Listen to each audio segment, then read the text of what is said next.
Hey everyone, welcome back to another exciting episode of Tackle Productions. Today I'm Bancroft and being joined once again by, I almost said Jake for some reason, Jimmy, Trevor, Nick, and like always, Fluff. Hey, I lost this match. Yes, he did, and I won. Yeah, that deck is trash. Doo doo. We all know that you're just compensating because you have to be the best at something. So having a 14-second spoiler is like the thing to do it. Yeah, I still hold that record. Nobody can take it away from me. So with that being said, thank you all for tuning in. Hit those buttons there for a reason. So today's matchup, Trevor has brought out Bojack. Wow, Bojack. There you go. As Jimmy, Bojack? Yeah, Bojack. And as Jimmy has brought out his take on Lineage with the new promo leader. Guys, take it away. All right. So I feel like most people are going to be pretty familiar with Lineage. So Trevor, would you like to explain the strategy of Bojack and what that deck likes to do? Yeah, so like most blue decks, this deck kind of is control focused in a way, but it does it a little bit differently through comboing. You're going to pretty much combo at least once per turn via the leader ability from your energy. So you're just going to combo, so you try and keep your life total as high as possible and awaken with your optional awaken through your 4 specified cost Unison, the new Majin Buu Unison. It's really neat. It's my first time playing it. Quick shout out to Bancroft and Fluff for letting me borrow the cards for the night since I don't have them yet. Definitely could be playing around with it a lot this set. So I had no clue what Bojack wanted to do going into this matchup. Like I knew the leader was decently powerful, but I really didn't know anything about the Bojack archetype. I had only seen people play it with just like basically good blue cards deck. So none of the actual Bojack pieces I was familiar with at all. So I was learning as I was playing here, and to best describe how this match felt, the wheel was turning, but the hamster was dead. And it has nothing to do with substances that me and Nick were consuming at the time. Allegedly Consuming at the time. So I would read a card, put it back down, and go, I didn't read that. Like I don't know what it done. like this entire match. It was actually really fun playing this matchup. I really enjoyed it. But I'm playing Goku's Lineage. It's pretty standard when it comes to like kind of the Goku Lineage strategy. Just go into the big boy, swing, win the game. And the new leader is fantastic because it allows you to play that aggressive storm style 1-2 swap in the early game. Without even having to swap, you can just strike a life to put a 2-drop out and get more aggression or more see more cards using your Gotens. So the deck is insanely consistent, but it's just the standard Lineage strategy, which Bancroft is familiar with, and he will probably have a variation of this deck that will probably be more attuned to that style of gameplay, where I try to play this deck really weird. I know we're wrong. We did a playtest with that deck, and it was interesting and very fun. But you did change your secret rare from that deck profile to this one, I think. I did change the secret rare, and you will actually see it later in the match. But the backside, if you don't know what the new promo leader does, you can tap 3, put a card from your hand and a Goku's Lineage 3 or less from your drop area back on top of the deck, and then play an 8-drop Goku's Lineage from your hand. And you have 2 options for that. You have High to Mastery, which is the dual attack triple strike. You do not get his auto because you have to swap into him to activate that. Or the other option is the Goku Jr. Secret Rare from set 4, which on swing, you look at the top 7 cards. If you combo with 5 unique Goku's Lineages from those 7 cards, you get to deal 2 damage to your opponent, which is fantastic, and just in games based off of that solely. Yep. And the leader allows you to stack your deck, so you get a guaranteed at least 2, so you have to hit just 3 more in the top 7, making it a very consistent trigger. And it helps out with, I think, the scrambling Goten, right? Where you check the top 3 cards and you bottom the other 2, right? Yeah, you bottom them. You add one to your hand and then bottom the other one. So you get to see what's in your deck. And there's a lot of like numbers games when you're choosing what card to put back on top. And it's like you can search your deck and find out what card you have the most of in there with Successor of Hope. So you know which cards to put back on top. So you're more likely to see different cards. So it's a very, very, very good leader. I think the mono yellow lineage strategy is going to be the most popular, but I think we'll see a kind of like a good yellow cards or like a good yellow blue cards deck coming out of this that just plays into the just dropping high to mastery for 3 energy, which is still fantastic.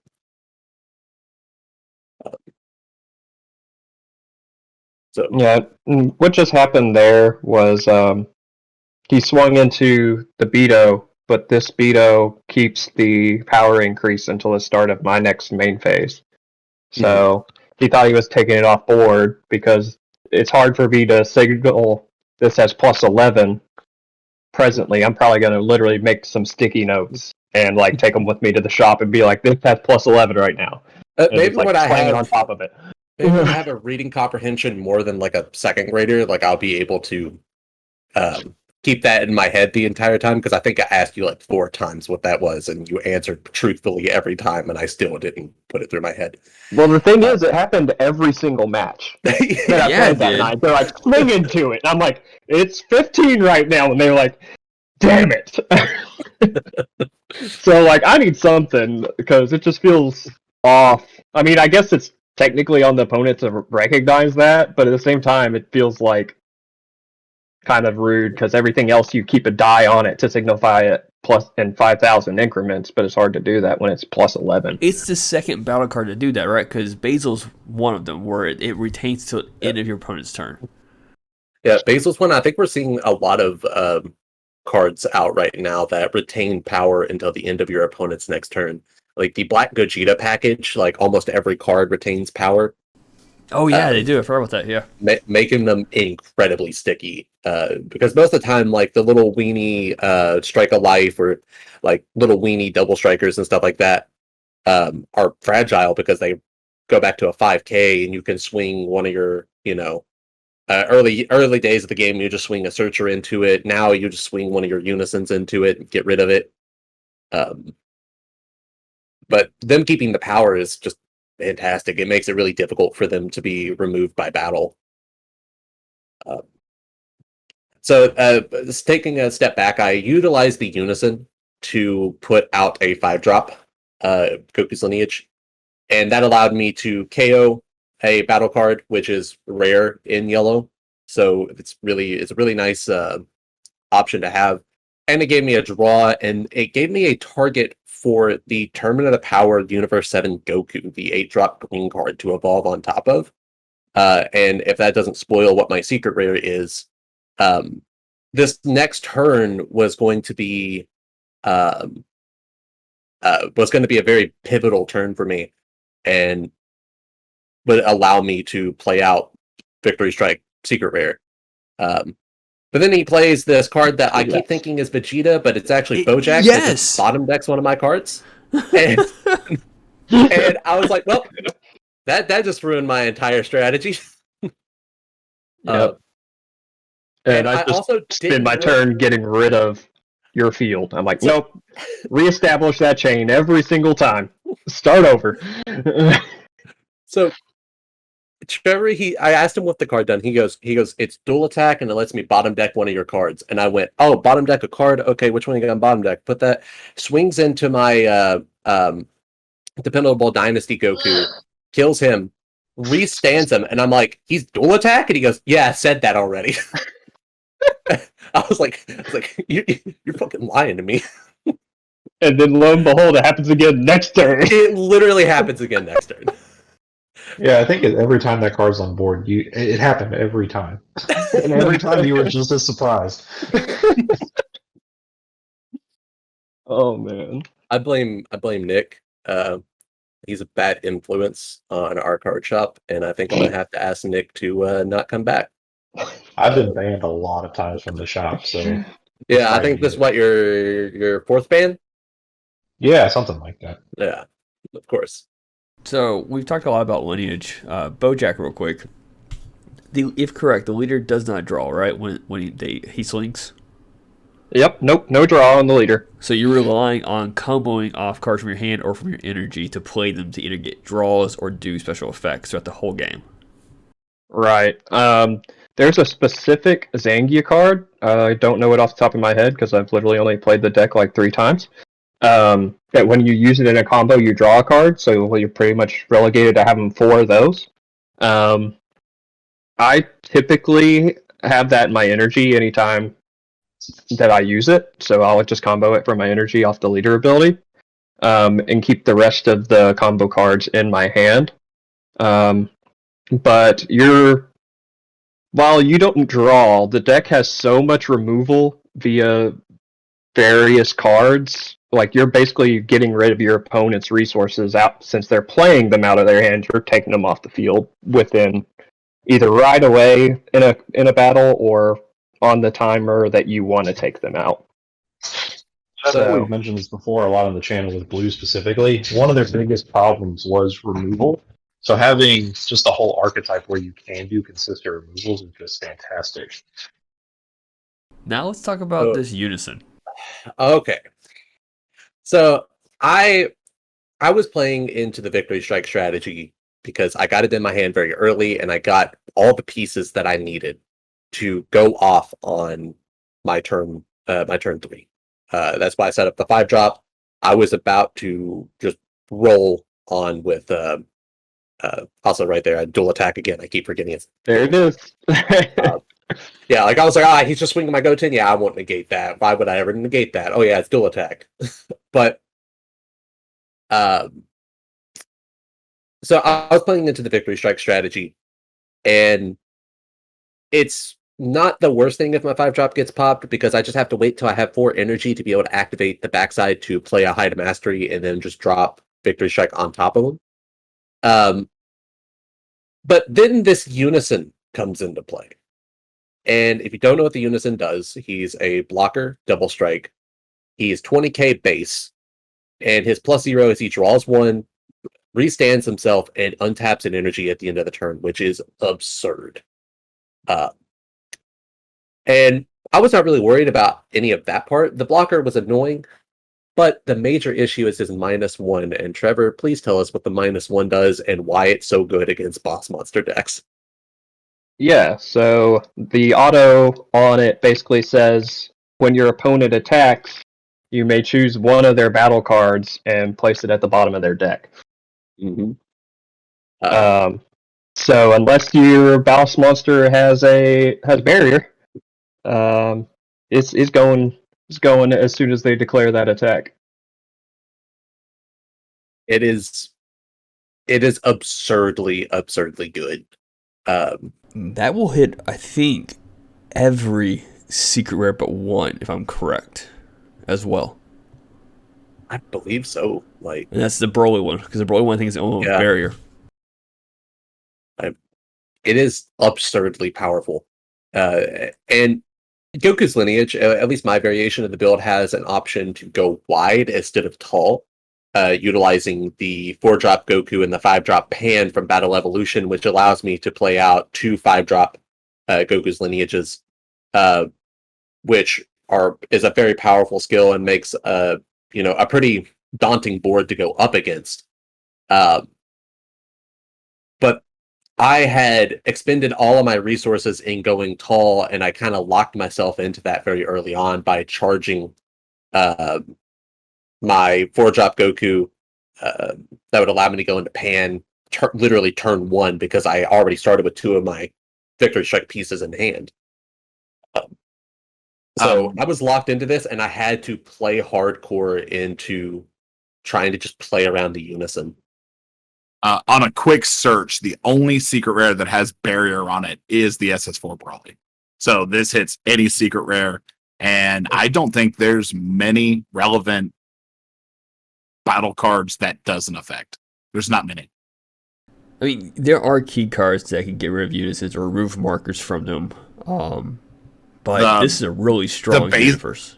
The new Trio to Danger 5-drop doesn't get past that because the auto will bottom deck it before it has a chance to kill. Mm-hmm.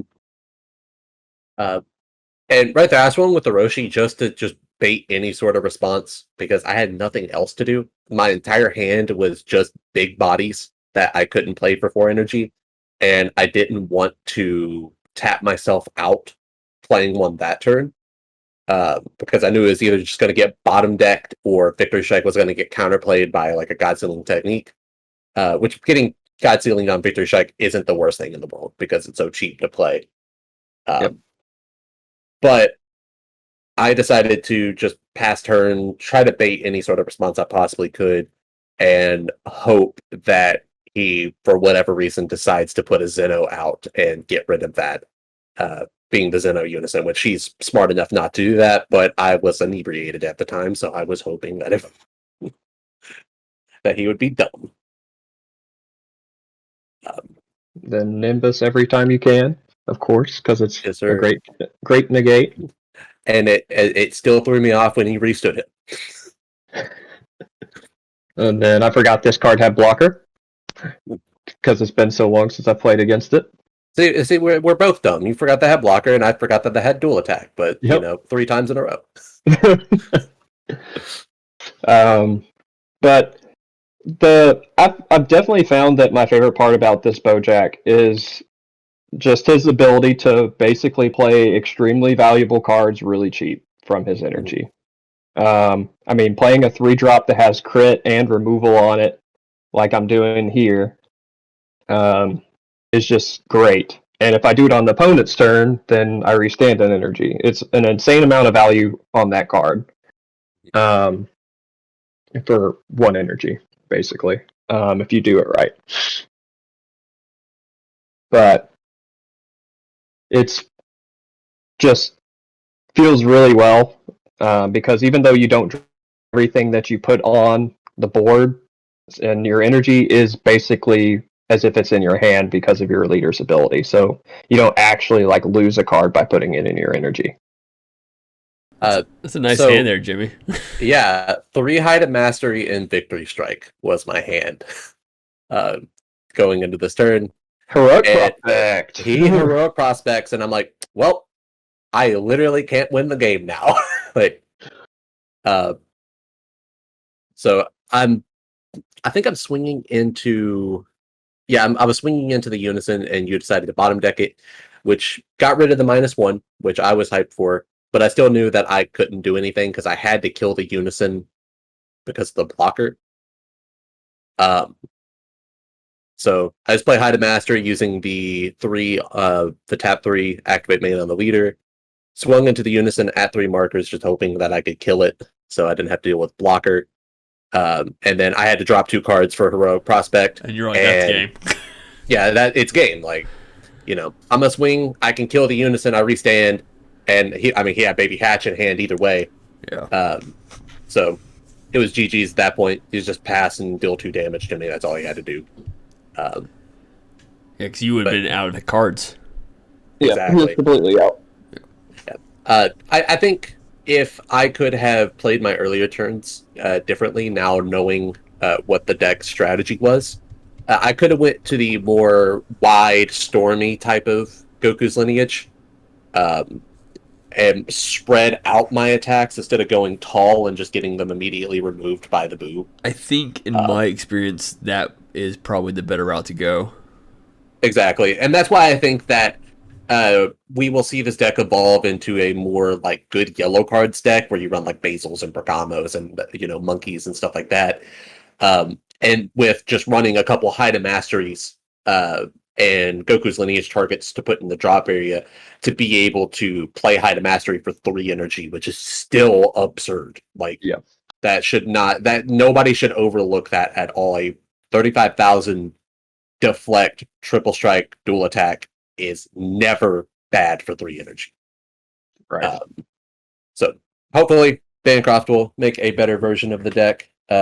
I just wanted to run Victory Strike in a deck, and I wanted to use Drip 2 in a deck profile. And speaking of deck profile, that will be out tomorrow. Yes, sir.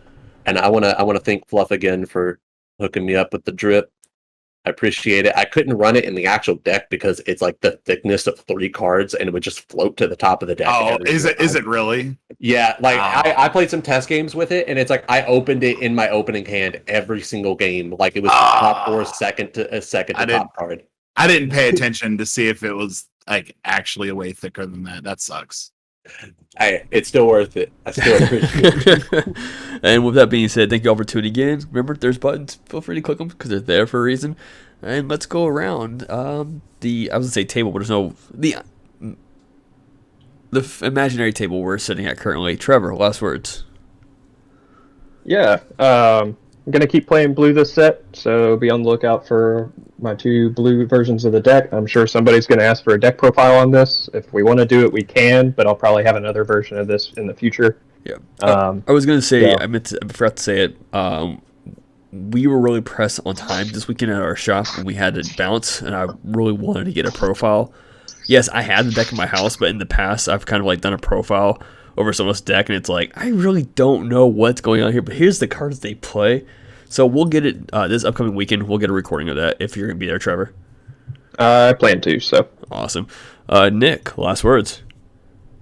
Yeah, I guess we all really learned don't drink in card game. Yeah, I wish I knew you guys were drinking before all the recordings were taking place. We don't know what you're talking about. Exactly. Jimmy. Pepsi Blue does not make a good mixer. And allegedly. Allegedly, yes. Fluff, Allegedly. would you lead us out? Mango Pepsi, on the other hand, is a fantastic mixer. Read your cards, know your plays. We make mistakes so you don't have to, and Fluff out.